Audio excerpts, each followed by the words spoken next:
So, as Paul has said, he saw Wonka and he gave what he thought about it. So, I'm going to give what I think about it. That's right. But we're going to go with Strays. That's right.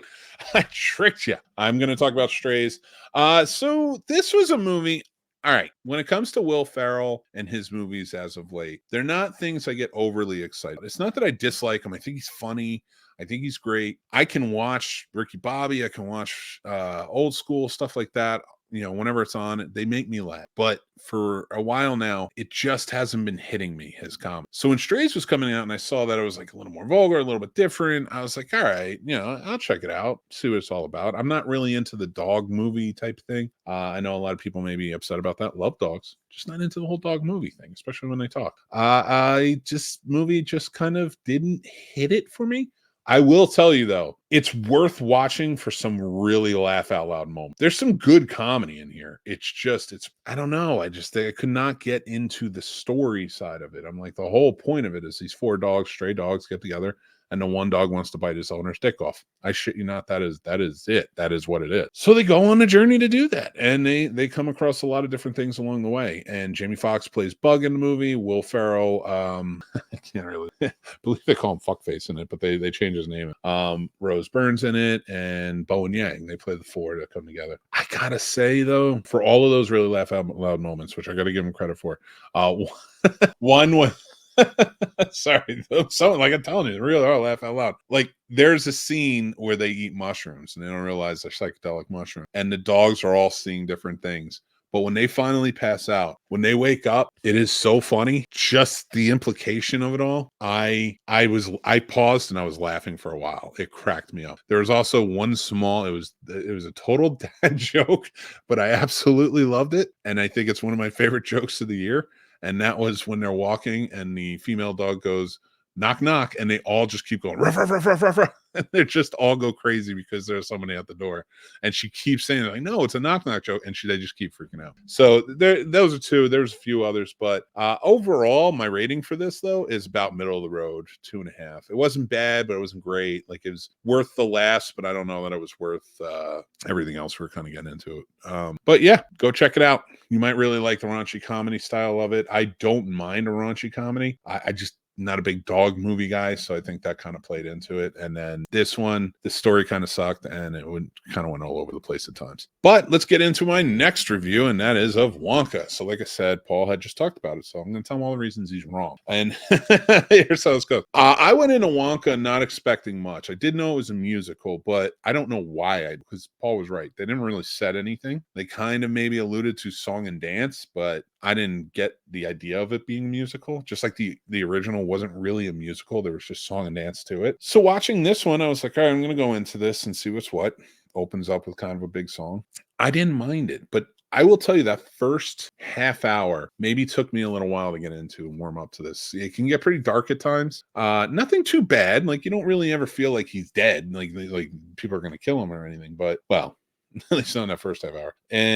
But then when you get down to it, you're like, I'm kind of digging this. Like, it picks up in tone. The music gets a little bit better. I will say this, the voice range on Timothée Chalamet maybe wasn't that great, but a lot of people complain about that. But let's be real, Gene Wilder's voice wasn't any better. Like, it was just seemed more like a guy singing, and I love Gene Wilder and I love his voice. I love his voice and all of his stuff. He's got a good voice, but he's not a singer. So I felt like that matched up well. Timothée Chalamet's not really singing, but kind of like, putting out the performance work. They have nice voices, but they're just not singers. That's what I took. I liked all of the paying homage to the original in a lot of ways. I love the interaction. Hugh Grant as the Oompa Loompa in it is fantastic. He kills it. His scene, and my only gripe with that is, welcome to the year I'm having. I knocked myself out of my own studio midway through an episode. This is my year.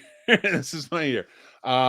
You won't see that in the clip, but yeah. So when I get down to it and I'm watching this movie, everybody's performances were really good. I loved Olivia Colman in it. She was fantastic, and she was so dastard. The Chocolatiers were great. There wasn't enough in it about the church because Rowan Atkinson was fantastic. And I thought they could have played that up a little bit more. It is funny to me that the entire theme of the movie is that the greedy beat the needy every time. And, Willy Wonka is so hopeful he wants to show them that by having a heist and breaking every law he can, but whatever. I did like the movie though. I had fun with the music. I had fun with the story overall. And because I had to detach it in my head from the original movie. I'm not even talking about the Tim Burton, but I had to detach it from the original. This had to be its own thing. I'm not connecting it. It's not a prequel. It's its own story that is a little more whimsical than psychotic. Let's be real. And honestly, I'm okay with that. You could still go back and watch the original. It's a different story. Tells the tale of the factory and such. This one just tells the tale of an early chocolatier growing to build his factory.